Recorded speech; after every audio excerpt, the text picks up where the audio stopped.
topics that we're going to cover today are why pay into a pension, what does it cost to be in the scheme, how do you actually go about joining the scheme and what things are important for you to consider when you join the scheme, how will your benefits be calculated at retirement, what flexibility is there in the scheme in terms of how much you pay, can you pay more or can you pay less, what happens at retirement, so what will the process look like, what do you need to be aware of, what do you need to look out for, what death benefits are available in the scheme, which again is not the most upbeat topic, but it's important to understand what those death benefits are and if there's any action that you need to take to make sure that those benefits are paid to the relevant people. What will happen if you leave the scheme before you reach pensionable age? So those are normally the main things that people want to find out more about. Some of it links in with the information that we make available online. So we will refer to the online portal throughout the duration of the session as well.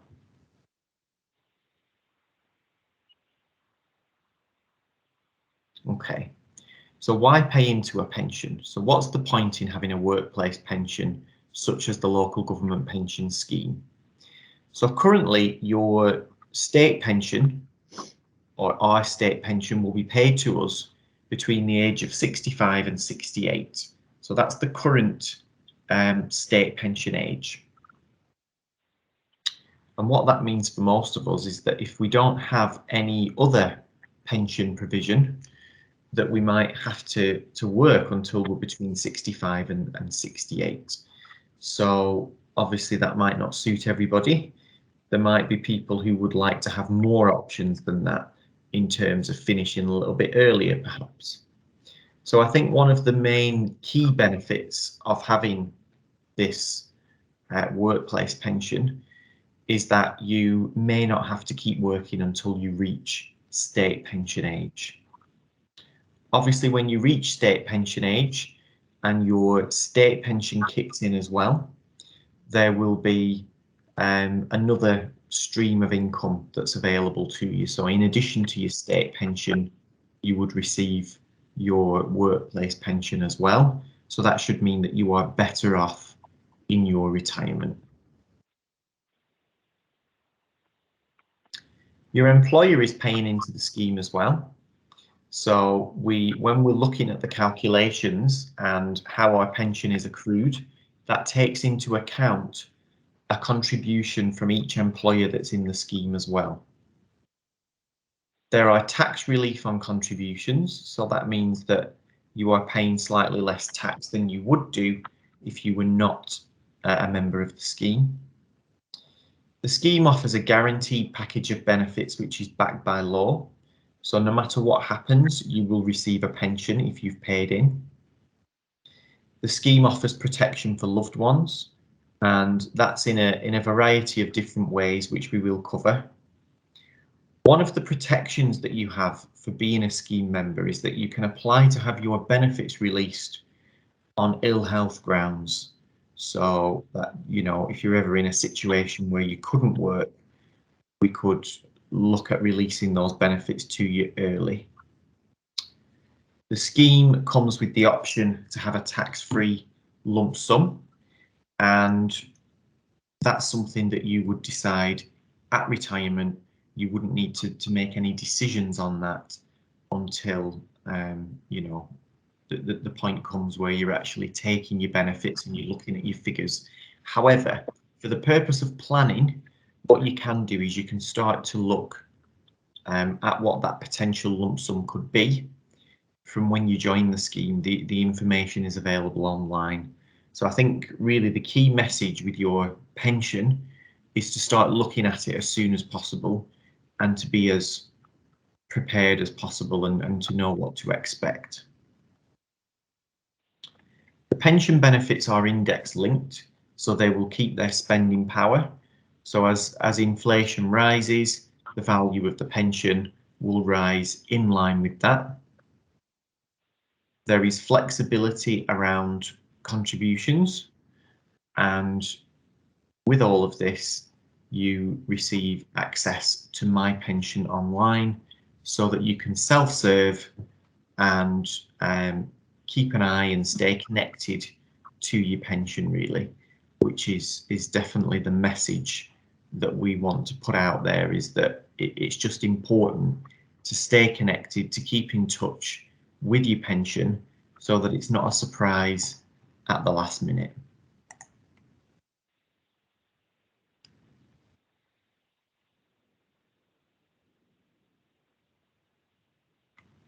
So what does it cost to be in the scheme?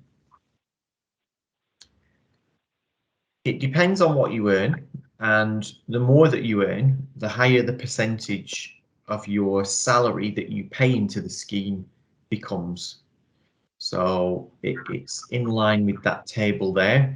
That table is reviewed at the end of each financial year, and we are given updated information to work with sometimes by the government. So we don't make this up. It's the same for everybody that's in the scheme throughout the country, and you know that can change when the budgets are reviewed at the end of the financial year. But at the moment, those are what the contribution rates are.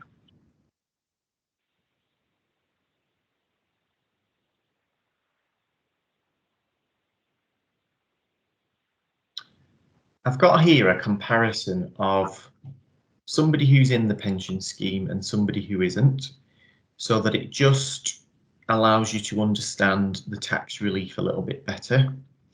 So basically, somebody who's not in the scheme on a salary of £1,500 a month would receive a net pay of £1,325.18. Somebody who is in the scheme on the same salary would receive a net pay of £1,255.58. And that's because the amount of tax that the person who is in the scheme pays is less. So you can see that they've paid £73.10. The other person who is not in the scheme has paid £90.50. That's because the pension contribution is taken from your salary before your salary is taxed, so that it then becomes a smaller amount that is taxed.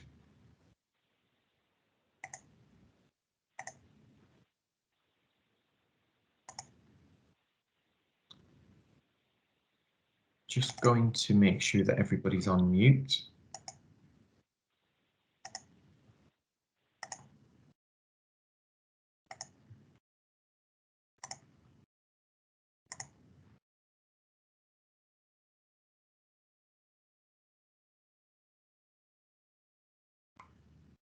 Okay, in terms of joining the scheme, there is a section on our website called Joining the Scheme, funnily enough, and that's where you can find information about becoming a member if you're not already a member.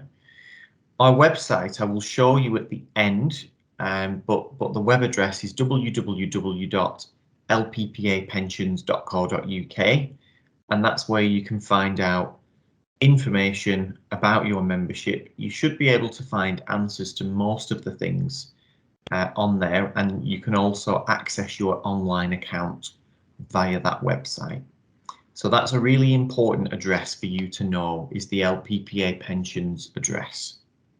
Regardless of which pension fund you are in and where in the country you are, if the administration is done by us, LPPA, which obviously for you it is because you've been invited to this session, then that's the website that you need to be using in relation to your local government pension membership. On that page, you can see that there are two square boxes at the bottom. One of them says 50/50 option, one of them says enrolment documents. So the 50/50 option is an option which is available for people who maybe cannot afford the full contribution rate. So we looked at the contribution rate just a couple of minutes ago. If that's becoming a bit too much, but you don't really want to opt out of the scheme completely, because if you opt out, obviously your membership stops building. Then there is an option for you to just pay half of the normal contributions that you would normally pay. And what would happen in that case is that your benefits would build up at half the normal rate. And we're going to look at how your benefits build up in the scheme shortly. The other one says enrolment documents, and the enrolment documents is just where you'll find access to things like the starter form. So if you are not in the scheme now, or if you have opted out of the scheme previously and you want to go back in the scheme, there's a starter form available in that section of the website which you can complete. One of the key things that's really important when you join the scheme is that you've got the option to transfer some of your existing pension benefits across into this scheme membership.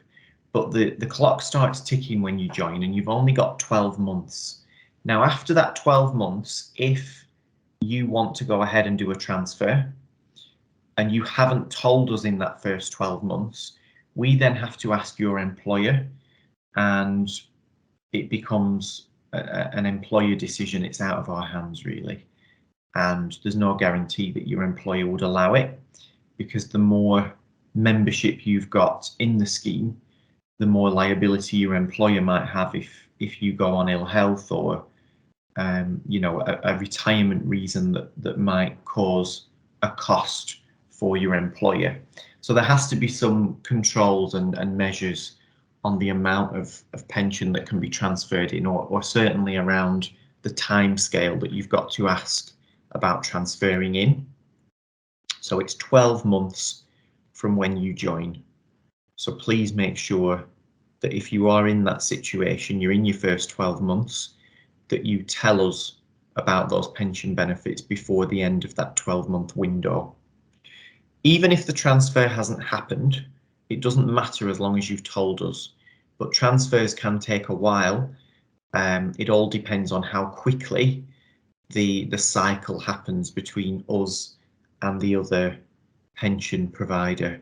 So sometimes it can take a little while, depending on, you know, how quickly those responses are coming from the third party. But as long as you've told us, that's the important thing.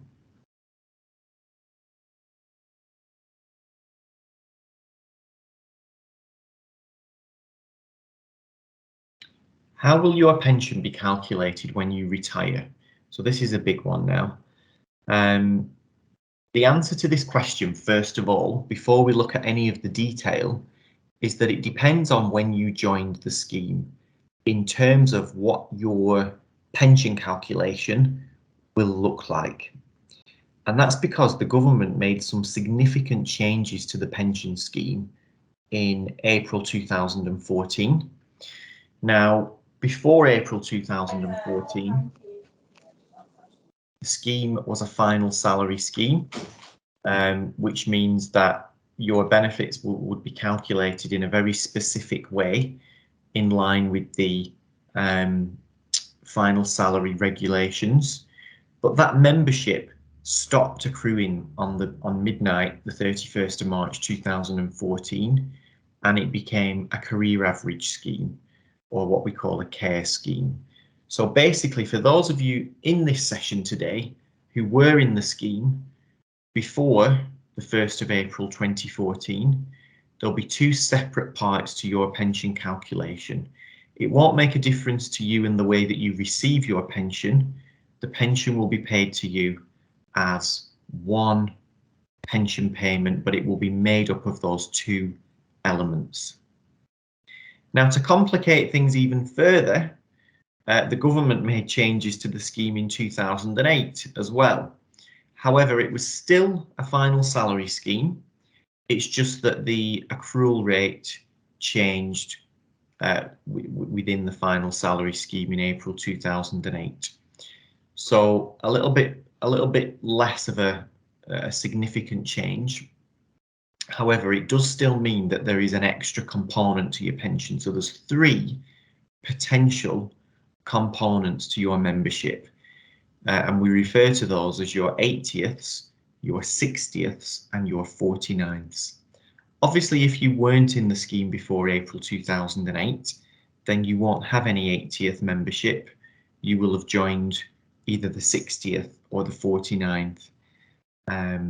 So it's really just about when you joined, but we obviously know that. We've got all your service history from your employer, and we will calculate the pension for you according to your membership and your pay. So it's all about your membership and your pay. That's what drives the value of your pension, plus any additional pension that you may have transferred into the scheme when you joined, plus any additional pension that you may have paid for or set up as an additional top-up arrangement, which we will cover as we go along, what options you have in terms of topping up.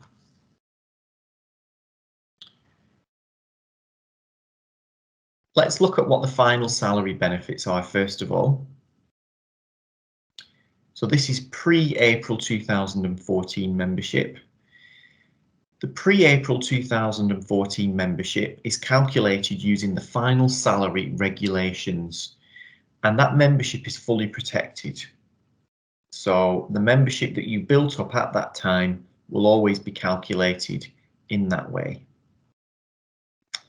When we're talking about final salary regulations, what we mean is that your benefits for that period will be calculated on your final 365 days salary, along with your service and an accrual rate. So let's look at what that actually means. So in that bubble on the right hand side, you can see there's an example of a pension calculation there. So we said that it's based on your final salary, which is full-time equivalent salary. So if that full-time equivalent salary was £20,000, which it is in this example, and this example's service is 5 years under the 80th scheme and 6 years under the 60th scheme, then we put the service over the accrual rate. So I mentioned earlier that there was an accrual rate change in 2008. So you can see that any membership before April 08, the accrual rate is an 80th. Any membership after April 08 up to the 1st of April 2014, the accrual rate is a 60th. Now, if you've completely lost me and you think I've no idea what he's talking about now, don't worry, because you don't necessarily need to understand all of this detail. I will summarize at the end of this slide the bits that I want you to remember, really. But it's just nice to understand the mechanics of it and what influences the value of your pension. So in this example, this person would have had 5 years membership under the 80th scheme, 6 years under the 60th scheme, and their full-time equivalent salary that they earned in the last 365 days of their employment was £20,000. Even if that person worked part-time, the full-time equivalent salary was 20,000, and that's what we would use. The members' service, however, if they were part-time, would be accruing at a slightly lower rate because of the part-time working. And that would give that person a total income at retirement based on their final salary membership alone of £3,250 a year. Index-linked, guaranteed income. Now that income is based on being paid to that person at their normal retirement age, which under the final salary arrangements, the normal retirement age was 65. So if that pension is taken from 65 onwards, there would be no reductions made to those figures.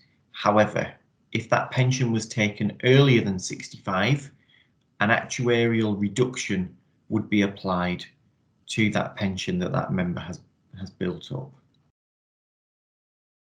And any figures that you see online or any figures that we send to you will always include the actuarial reduction. So key points about this slide. If we are looking at your pre-April 14 membership, the earnings that you have in your last 365 days will significantly impact the value of that membership. The more that you earn, the more that portion of your membership will be worth. And remember, it's full-time equivalent. So even if you're a part-time worker, if your full-time equivalent rate of pay changes and increases, it will positively impact on the value of the pension that you've built up in that period. Likewise, if you take a lower paid job that has a lower full-time equivalent pay attached to it, it could negatively impact the value of the benefits that you've built up under that part of the scheme. But we're always looking at your final 365 days. So it's not about the salary that you were earning in 2014. That's irrelevant. Okay. Now, we've said here that it's final 365 days, and we've talked about how a reduction in pay could negatively impact the value of your pension. There are some protections that exist in the scheme to cover some of those scenarios where a reduction in pay may negatively impact the value of your pension. One of those protections is called the best of the last 3 years.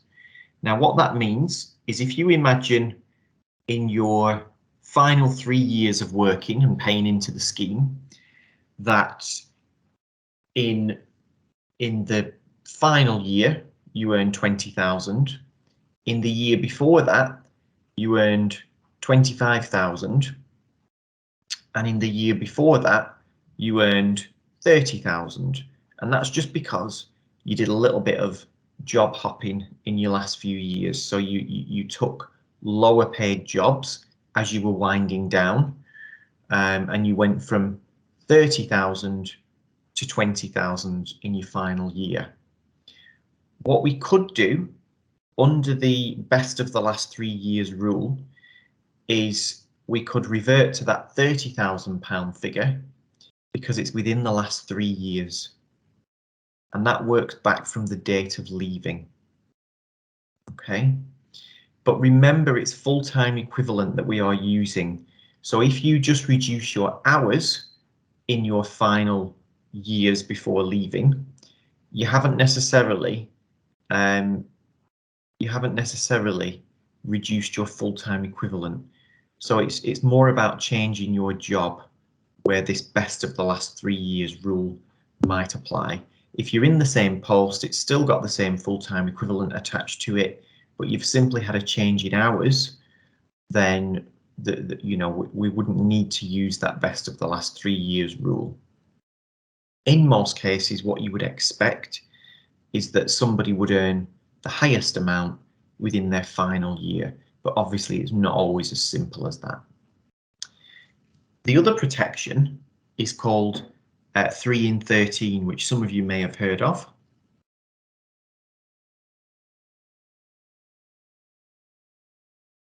Now, the 3 in 13 rule allows people who have had a lower paid job or have accepted a lower paid job as the result of something like a restructure, in order to remain in employment with the same employer.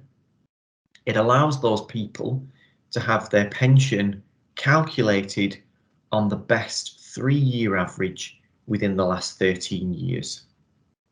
And this time we're looking at financial years. So we're not working back from the date of leaving. We're looking at, March to April over that 13-year period. Now, what would happen there is that, halfway through your final 13 years, you may have accepted a lower paid job with a lower full-time equivalent attached to it because there was a restructure and you decided you'd accept this job rather than leave on redundancy, let's say. This is just an example. Then what we could do is we could still capture those higher years of your full-time equivalent pay because they existed within the last 13 years, but it's the best 3-year average, 3 consecutive years within that 13-year window. Now, if you feel that that situation is applicable to you, then when you receive your retirement forms from us, there will be a box on the forms to indicate that you feel that you are in that, you meet that criteria. So you can tell us on the retirement forms. With the best of the last 3 years, you don't need to do anything, it will automatically be done. So there's quite a lot of information there that I've just thrown at you, but the final salary scheme has more intricacies really than the newer part of the scheme that began in 2014. So it's helpful to just spend a little bit longer on this slide than we probably will on the next one.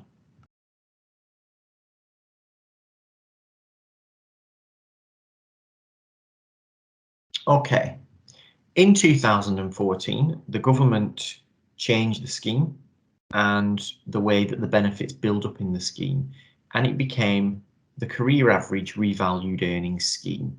Any membership built up to that point is protected, but stopped accruing at midnight on the 31st of March 2014. From the 1st of April 14, this is how your benefits have been building up.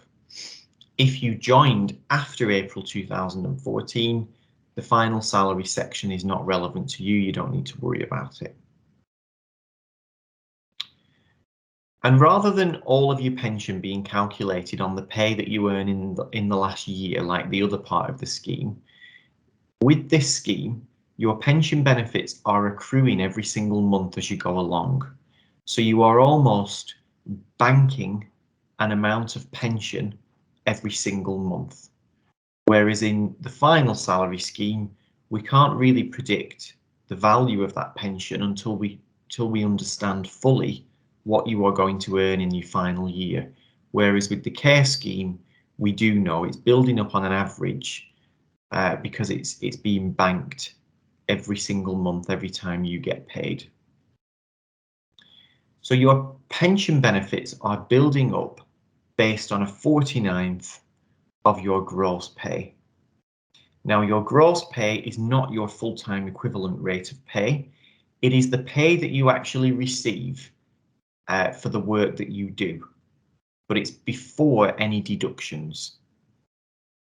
So if your gross pay changes from one month to the next because you work different hours or you have different allowances that might be pensionable, or you do overtime, those sorts of things, then your pension accrual will change from month to month in line with that change in gross pay. So it's always a 49th of the gross pay. Looking at this example, over a year, if you earn 25,000 in gross pay, you would have banked £510.20 in retirement income. So that's £510.20 payable to you each year in your retirement, guaranteed index-linked money, which is added to anything that you've built up under the final salary part of the scheme. Now here, under this part, the normal retirement age is state pension age. So under final salary, we said the normal retirement age was 65. Under this part of the scheme, it's actually state pension age. So what that means for you is if you take your benefits earlier than your state pension age, there will be an actuarial reduction placed on the benefits that you've built up under the care scheme. So when we're looking at whether any reductions are applicable to you and your pension, we have to understand, first of all, what age you are when you retire and whether that will involve an actuarial reduction on either your final salary or your care pension. As an example, if your state pension age is 68 and you decide that you want to retire at 60, because the scheme does allow you to do that, you can go anytime from 55 at the moment. Obviously, you haven't achieved or you haven't attained your state pension age of 68 in that case, because you're leaving at 60. So there would be an 8-year reduction on your care benefits, but the normal retirement age under the final salary scheme was actually 65. So there would just be a 5-year reduction on your final salary benefits. Hopefully that makes sense.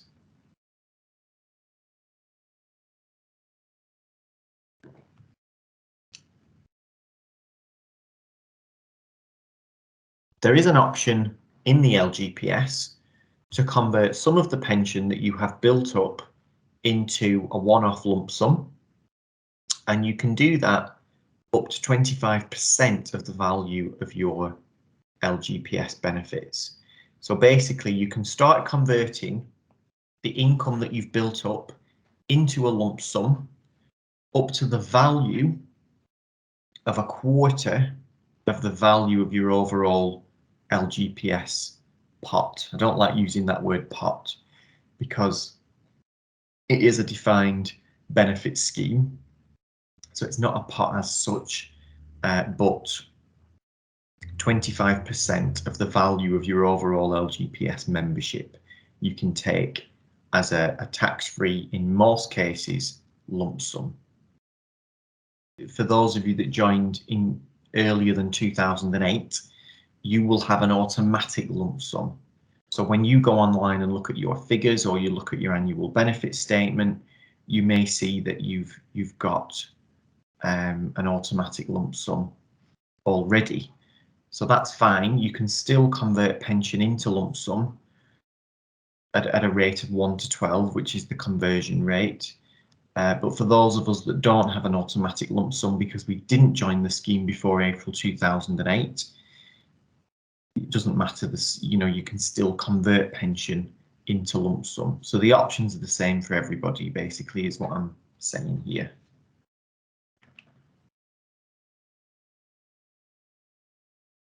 Now, what you can do with your membership, if you are a member of LPPA, you can go online and look at your pension figures and you can actually run your own benefit calculations. The calculator online will look like this. So obviously you'll need to make sure that you've got access and you'll need to log in, and then you'll need to look under the benefit calculator section and then under pension payment calculator. And what this projection is saying is that this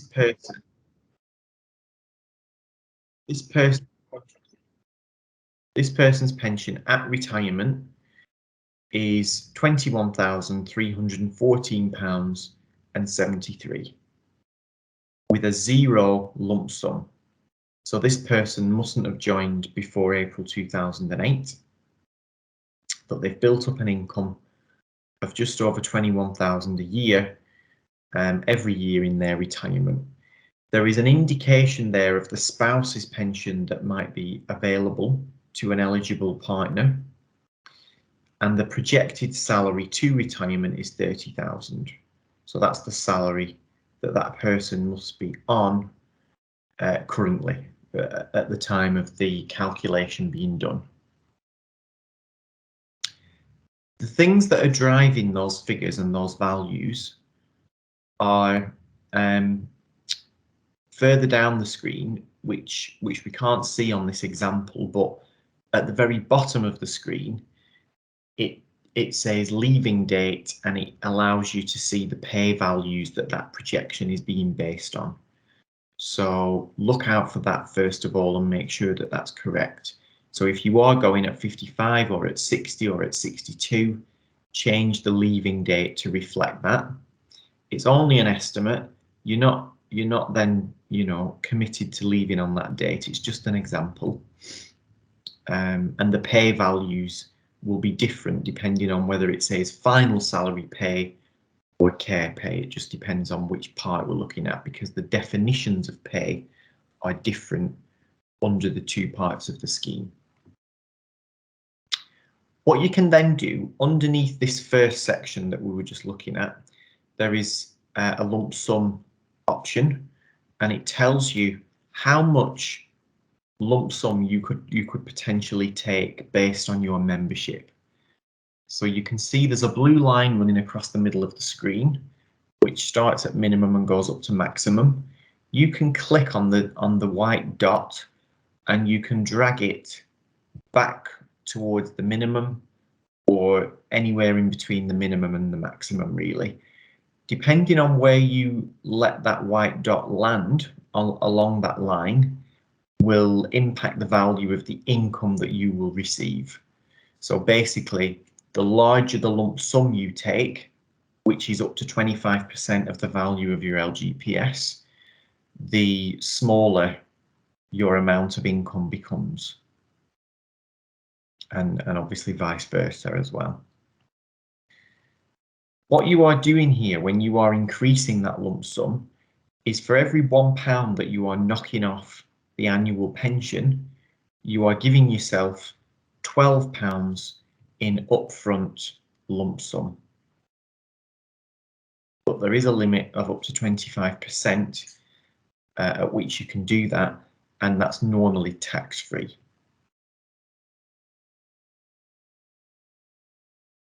What you may want to do is you may want to pay more into the scheme, and you can do that by one of two methods, either an APC or an AVC. An APC will allow you to purchase more guaranteed index-linked income. So if you decide that you need an extra £1,000 in addition to the membership that you've built up already, then you can buy that using an APC, or however much you want to buy. Depending on the value that you want to buy, depends on what the cost of that extra pension will be. So there is a section on our website under the increasing benefits area, which allows you to actually do some calculations for that extra pension. So that one is probably attractive to people who want to know exactly where they stand. They want to know exactly what they're going to get back and what the cost of that is going to be.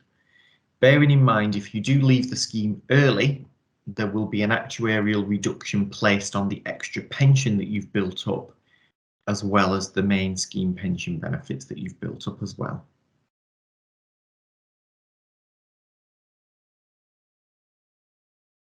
The other option that's available is an AVC, which just stands for Additional Voluntary Contribution.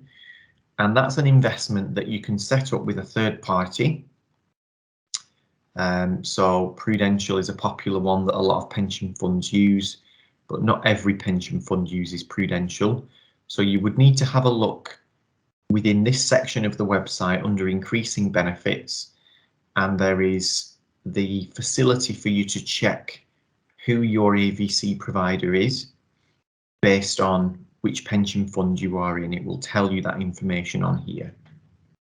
It will also give you a link to the AVC provider's website where you can start to explore that product and go ahead and set it up if that's something that you want to do.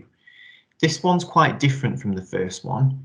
Now, the first one, if you remember, I said would probably be attractive to people who wanted to know exactly where they stand, exactly what pension they are going to, what additional pension they are going to receive in addition to the pension that they've built up already.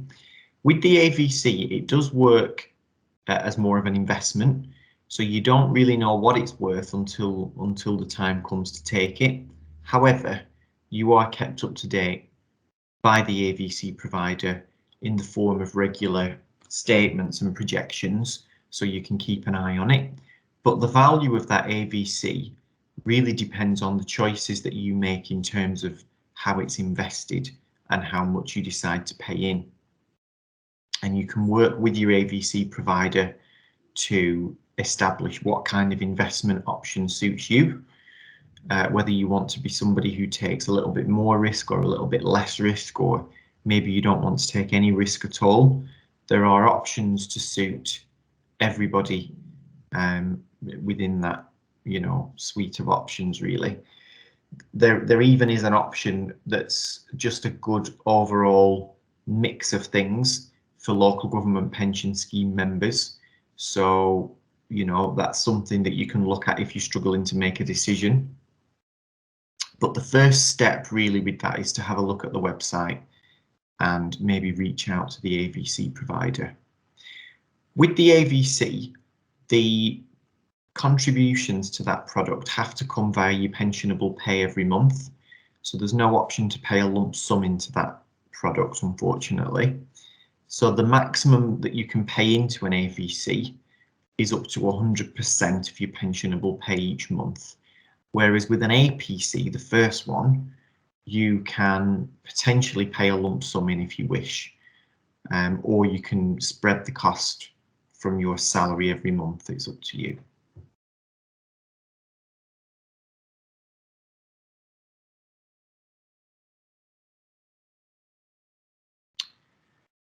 I mentioned at the start that the scheme comes with ill health provision, so there is an option for you to apply to have your benefits released early if you ever feel that you are in that situation. It will depend on a number of things. One of the things is that you'll have to go for a medical assessment, which is arranged by your employer. The outcome of that medical assessment will be provided to your employer, who will then make a decision on what level of ill health retirement you should receive. So it's the information that's found during that assessment that should dictate the level of ill health that you are awarded. There's 3 different levels. We call them Tier 1, Tier 2 and Tier 3. Tier 1 gives you an enhancement up to your normal retirement age. So basically, you would receive the same pension as you would have done staying in the scheme up until your normal retirement age. Quite a large enhancement with that one. There's no age restrictions on this either. Tier 2 has a 25% uplift up to normal retirement age. And Tier 3, there is no uplift, but the pension benefits are not reduced either for taking them early. But with Tier 3, it's a temporary award. It's more appropriate really for somebody who might not be suffering from an ill health condition that is long term. So maybe there's a good chance that somebody might work again, and if so, they might be awarded Tier 3 for a period of time. And if that ill health becomes worse, then the Tier 3 could always be uplifted to a Tier 2. But there's always a review attached to Tier 3 after 18 months. And it would stop after 3 years.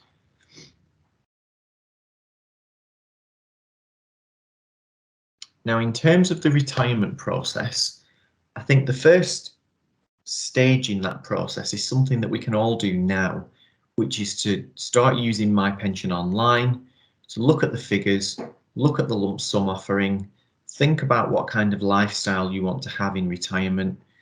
There is a useful resource called Retirement Living Standards, which is provided by PLSA. So it's a separate website to ours, but it gives some guidelines and some benchmarks really around what's a comfortable income to have in retirement and what that kind of income would allow you to do.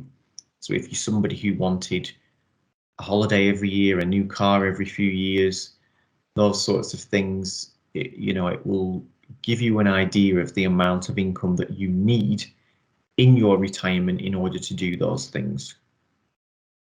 So it just depends on your aspirations for retirement and what you think your retirement will look like. But the earlier that we start looking, the better, and that will give us more chance if we do want to top the pension up. It will give us a longer period in which to do that in order to make a significant difference. What you then need to do is give your employer a good amount of notice when you leave. So your notice period might be 30 days, but actually if you're retiring, is there any harm in telling your employer a little bit before that? So try and give them 2 or 3 months notice. The earlier that your employer tells us, the more time we've got to prepare your retirement, which minimises the risk of your pension being paid to you late.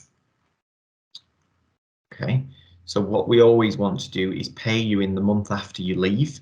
So in the month that you would have ordinarily had your next salary payment, you want to be receiving your pension in that period so that you're not left with no money.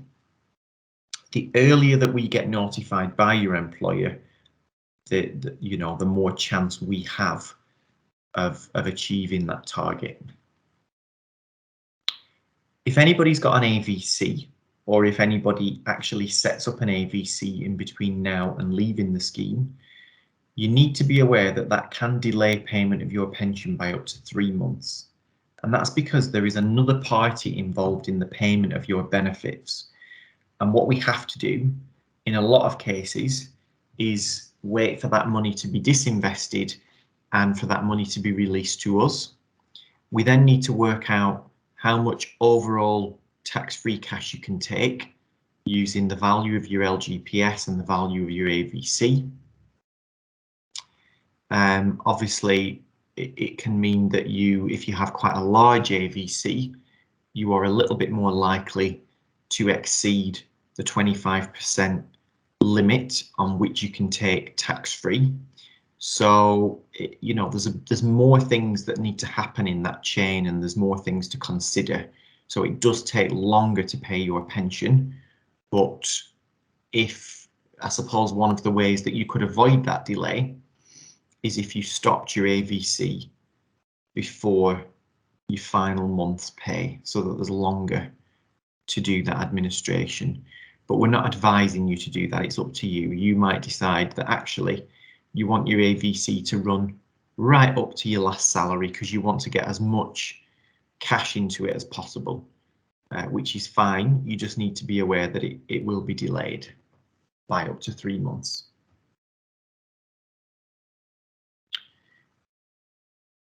Once your employer has told us that you are leaving, we will send you a benefit projection. You will look at that, you will decide what you want to do in terms of your pension and your lump sum.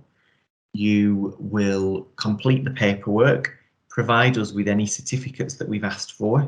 So normally we'd be looking for an original birth certificate at a minimum.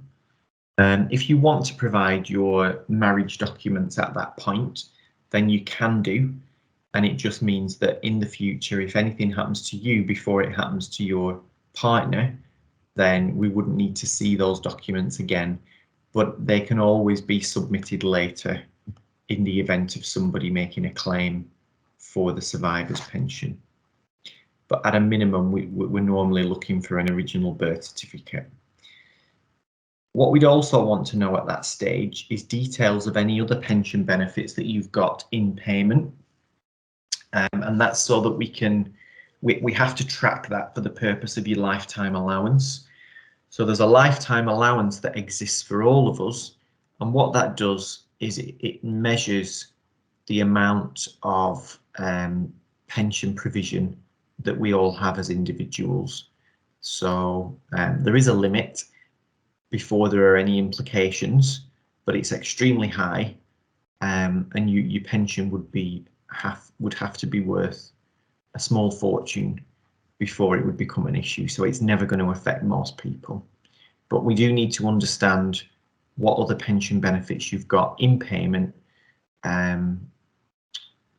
for that reason. So having that information readily available when you begin this process is always good, so you're as prepared as possible and we minimize any delays.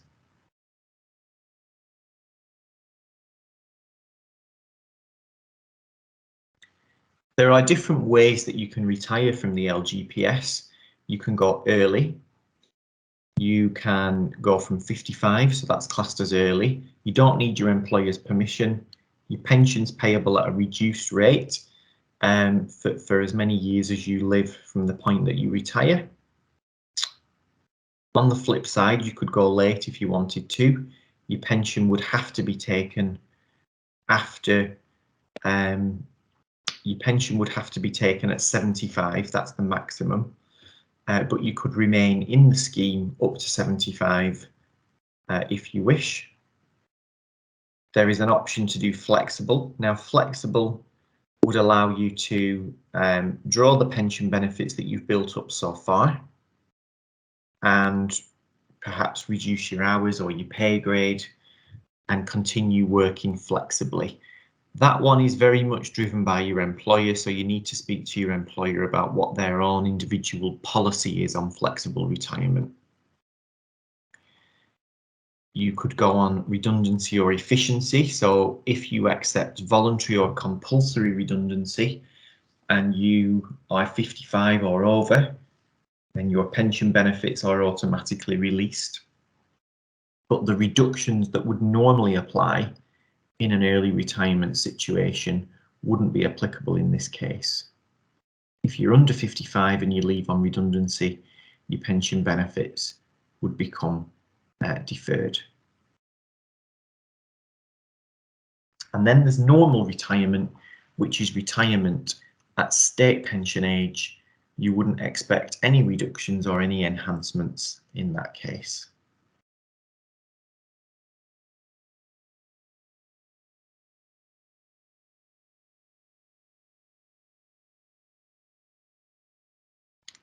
In terms of death benefits, there are two different sections or two potential streams of provision that might be available here. And it really depends on your individual circumstances. So it will be different for different people. But potentially, in the event of your death, there could be a death grant payment payable. Now that's payable in a scenario where you might die as an active member. Obviously, that's not what you want to happen, but it does happen in some cases. So for somebody who might die before they've had the chance to retire and they are still an active member of the scheme, then there is a death grant payment which is equivalent to 3 times the amount of salary that that person was earning. So 3 times the yearly salary that that person was earning in their employment. So quite a valuable payment in most cases. It goes to whoever you tell us it should go to, but what you must do is make a death grant nomination, which you can do by logging into your online account. The other situation that may occur is you might get somebody who dies within the first 10 years of claiming the pension. Now, again, that's not what you want to happen, but it does happen. And for anybody who's in that situation, there is a death grant in order to reflect the fact that you didn't really get much opportunity to receive much of that income back that you've paid in for all those years. So in this scenario, we look at what pension you would have received in the first 10 years, and any of that 10 years that you've not had is paid as a lump sum, again, to the person that you've told us we should pay. Regardless of which death grant we are looking at, which scenario, it's one nomination, so just make sure that you've made a nomination, basically. Now, there may not be a death grant payable because hopefully what will happen is you will retire and you'll then live a long and happy life into your retirement. So the death grant may have expired, but what there might be is a survivor's pension. So that might be for a widower, a civil partner, a cohabiting partner, or a child. Now, if you die and there is a death grant payable because you've died either in service as an active member or within the first 10 years of your retirement, then there may also be a survivor's pension. So there can be, you know, both of them or one of them. It just depends completely on when you die and what your circumstances are when you die. But a survivor's pension really is designed for any eligible partner that you might have. It can include children who might be classed as dependents up to a maximum of age 23 if they are in full-time education. But don't confuse that with the death grant. So if you're nominating your children for the death grant, it doesn't matter how old they are. So they could be, you know, 50, it wouldn't matter. It's whether or not that there's a death grant applicable in the event of your death that's important there. But there's no age limit on your children for the death grant.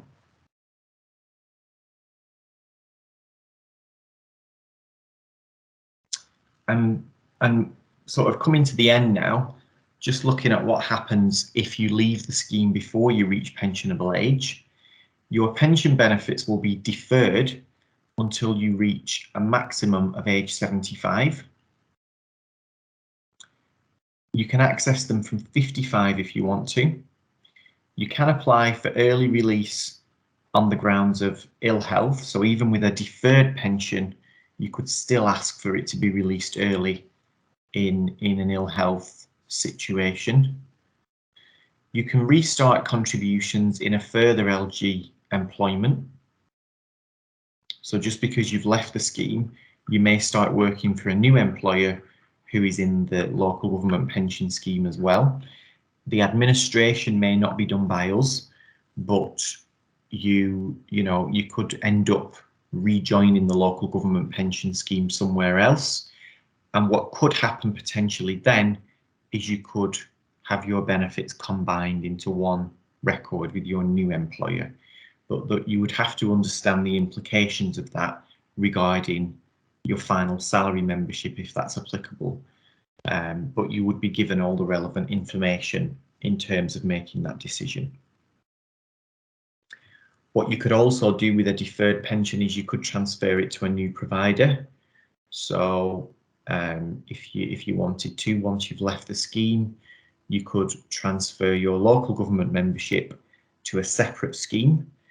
We would actually do quite a bit of due diligence there to make sure that the scheme that you were transferring that money to was legitimate, it was genuine, you weren't at risk of losing all your money. So we do take that very seriously, and we look at that carefully before we release anybody's pension.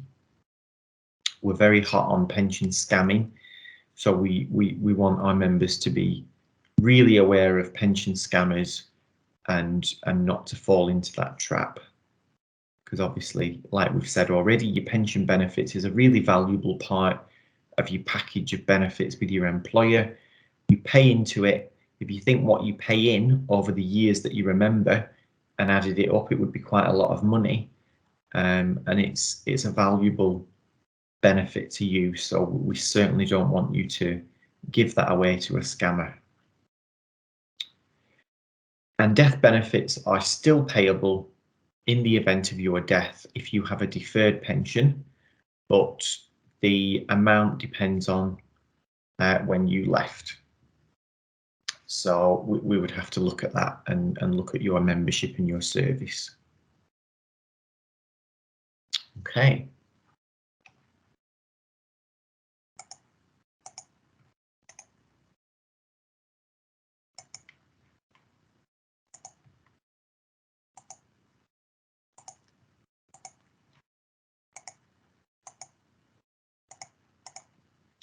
So hopefully that's been useful. I'm just going to show you our website actually, which I think will be valuable.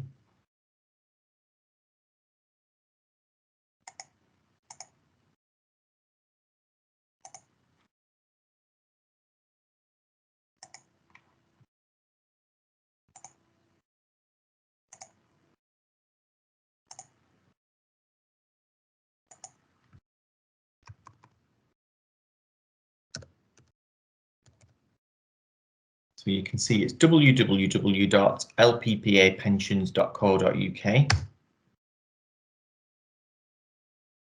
This is the one-stop shop really for everybody who comes under our administration.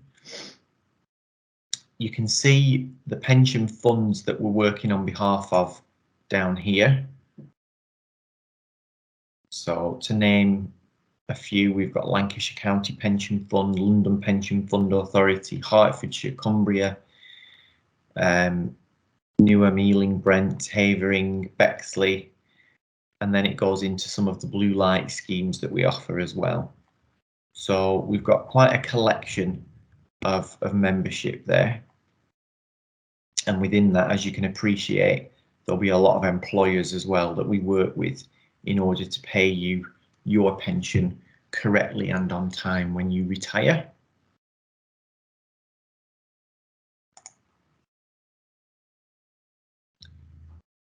There's some popular topics down here. There are help and FAQs. So I think if there are questions still on your mind that maybe we haven't talked about, you will probably find them within the local government FAQ section. So you just click on these boxes and they expand open. For anybody who needs to get in touch and has a very specific query, there is a contact form that you can use, the employer contact form. By filling in the contact form, it means that we get the information that we need to look into your query without having to come back to you to ask for additional information. And it means that we can filter your query to the right place. So that's quite an efficient process there. And obviously anybody who wants to get into their online account would click up here on Access My Pension Online. Or if you haven't yet registered, please do get registered. There is an option to register to get your activation key. And then you just need to tell us which scheme you're in. Let's go with Bexley. And then it'll ask you for some key information there, which you'll need to put in accurately. Otherwise, it won't recognize you.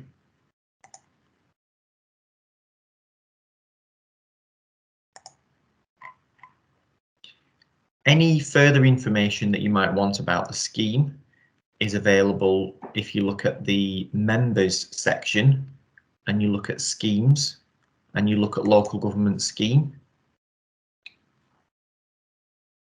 You can find information about almost anything in relation to the LGPS on here. So please do have a look. Before you go submitting any queries, it's worth looking at this because the answer to the question might be on here. And obviously, the more queries that we get, the longer it takes for us to respond to those members. So if the question can be answered on the website, then that's fantastic. But obviously, if not, then you are more than welcome to send us a contact form. Okay.